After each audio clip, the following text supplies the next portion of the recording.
Hey everybody, it's Bird. Today I want to give you a little bit of an overview of what I have been working on over on my end of the world. This is a project made a little bit out of frustration, a little bit out of boredom.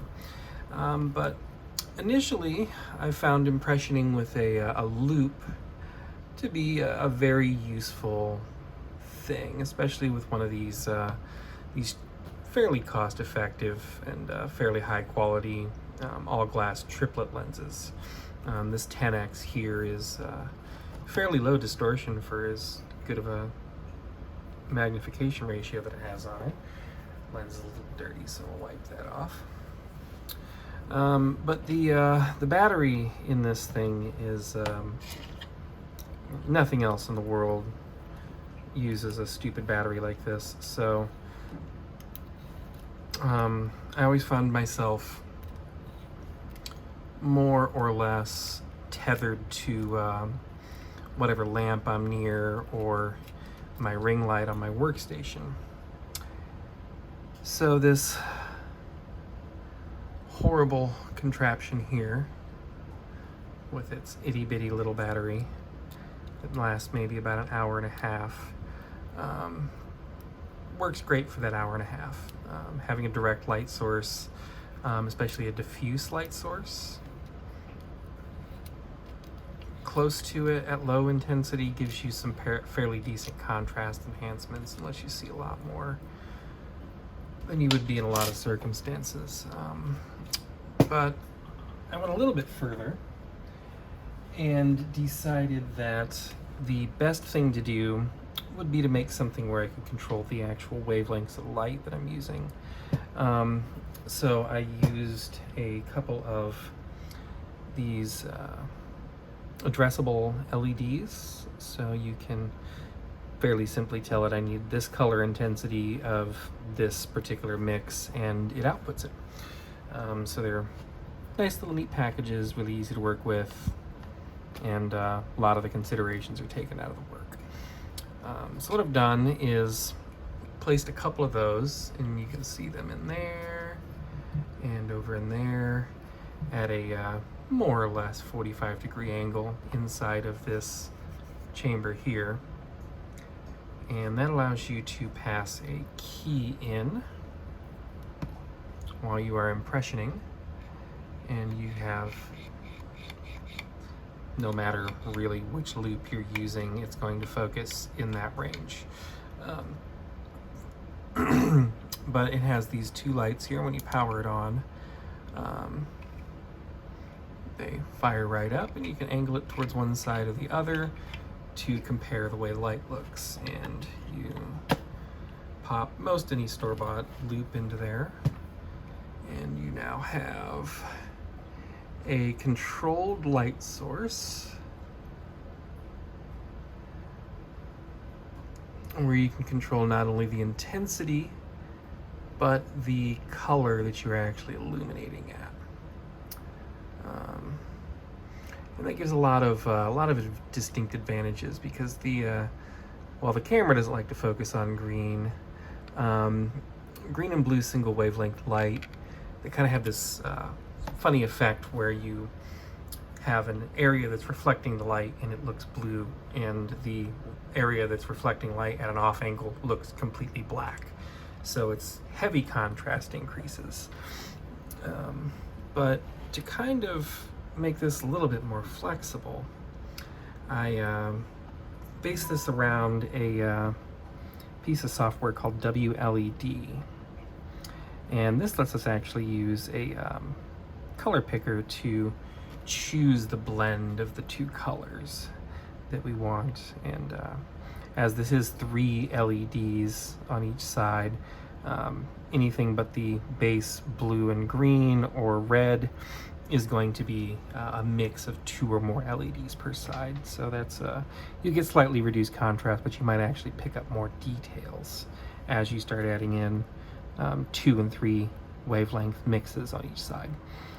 And this is powered, like I said, by WLED, which runs on the microcontroller, which is an open source project called Tiny Pico.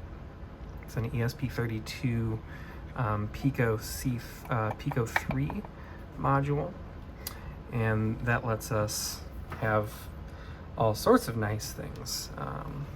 When you are at home, this joins onto your home Wi-Fi network, and you can use this on a laptop, tablet, phone, whatever you may like. And when you are not at home, this actually generates its own Wi-Fi access point, and you can connect to that while you're out and about and still have full control over the LEDs. One of the other big things with this is you have a little timer there, which I need to write a user script to let you push a button to set the timer on that or set the timer on boot. You can control each segment individually, so you can change both the colors at the same time or one color or the other, and you can save presets. And I plan on, as time goes, adding a couple of small buttons here that will allow you to dial the presets up and down. And you also have brightness controls, and you can always update the state of the controller for that preset and save those changes so that on the next boot it will actually have your preferred color combination in there. We can load that preset up, and you see there it went back to my blue and green at about 50% brightness, and we can peek to see the blend of colors between the two sides and the brightnesses that I've chosen. And there are a few other things here. Like I said, you can see the detail that you get out of that for free just by using a single wavelength color.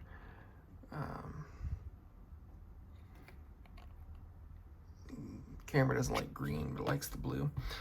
But you can use a few of these presets to kind of give you a rotating selection of light colors. The TV simulator is a funny one to be using for this purpose, but it's got greenish, bluish, reddish, and yellowish lights.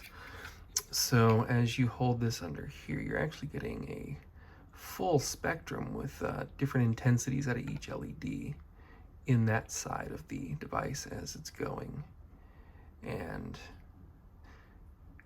kind of keeps it from getting stale. But you can see right there a nice shiny mark right there where the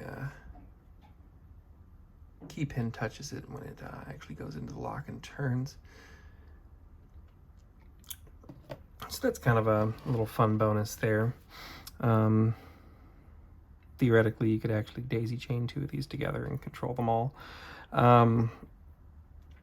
There's a few other things that I have planned for modifications to this firmware, which anybody will be able to go into theirs and simply upload an update through the manual OTA here, and that will allow them to get new features into the device as I develop them into the software. So that is the Darkbox in a nutshell. Currently going to have these a few more design iterations to go with these, and there is going to be a few people testing them out at an impressioning competition at LockCons shortly. So that's going to be interesting. We'll get some actual professionals to give me their opinion on this, but this is something that the lock sport world really hasn't had access to for any considerable amount of time. There's only one other product I know of that uses lights like this, well, two others actually, but they are in nowhere the same realm of configurability. They're more for tactical and professional use out in the field. These are more for lock sport and other things like that. So I hope this is a little bit informative and shows you what I've been doing here. You guys have a lovely day. Go pick some damn locks.